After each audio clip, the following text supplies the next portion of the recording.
Good afternoon. Ako si Norben Distan, Fabrication Leadman. Almost 21 years na ako sa Suquere. At bilang fabrication, ang pinaka-paborito kong parte ay yung kapag may dumadating na bagong makina. Mula sa proseso ng pagbababa hanggang sa pagbubuo, kami lahat ang gumagawa.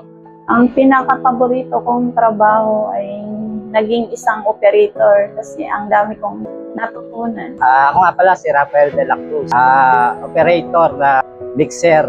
Since 2003, andito na ako hanggang ngayon.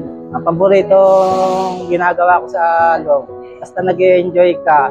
Basta nag-enjoy ka sa trabaho mo, lahat parang ang gana lang para sa iyo, pakiramdam. Sa dati ng iba, isa sa mga fabrication personnel. Previous lang po ay 25 years na ako sa Suquere. Bilang isang fabrication po, paborito ko sa mga ginagawa namin ay pag nagkakaroon po ng malalaking project, simula sa mga materials, at habang unti-unti po itong nabubuo ay nakakatuwa po.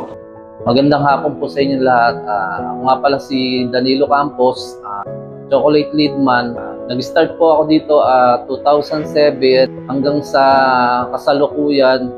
Nag-start ako dito bilang operator, refiner operator hanggang sa nakitaan po tayo ng potential sa pagiging leadman. Nabibigyan po namin ng mataas na output ang production at isa-serve nito ang lahat ng requirements. Tapos nung naging leadman po ako ay dumami pa yung kaalaman namin. Naging sanay na kaming maging troubleshooting, mag-manage ng mga tao. So malaking tulong po sa amin yung tinuturo sa amin ng mga supervisor namin. Malaking tulong po sa amin to sa pamilya namin. Ako si John Patrick Tud, line maintenance sa bar line section. 20 years na ako dito sa Suquere. Ang pinaka gusto kong part sa trabaho ko ay mag-setup ng makina. Nacha-challenge ako tuwing ginagawa ko to. Ako nga pala si Delmasio Marinas ng Marshmallow section. Bali, ang position ko ron ay leadman ako ng Marshmallow section. Start ako nang magtrabaho dito sa Suquere mula pa noong 2004.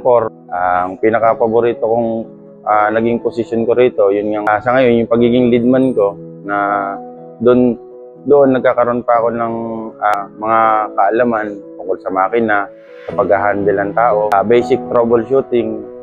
Marami ako natututunan. Ang masasabi ko lang naman, masaya ako sa trabaho ko rito.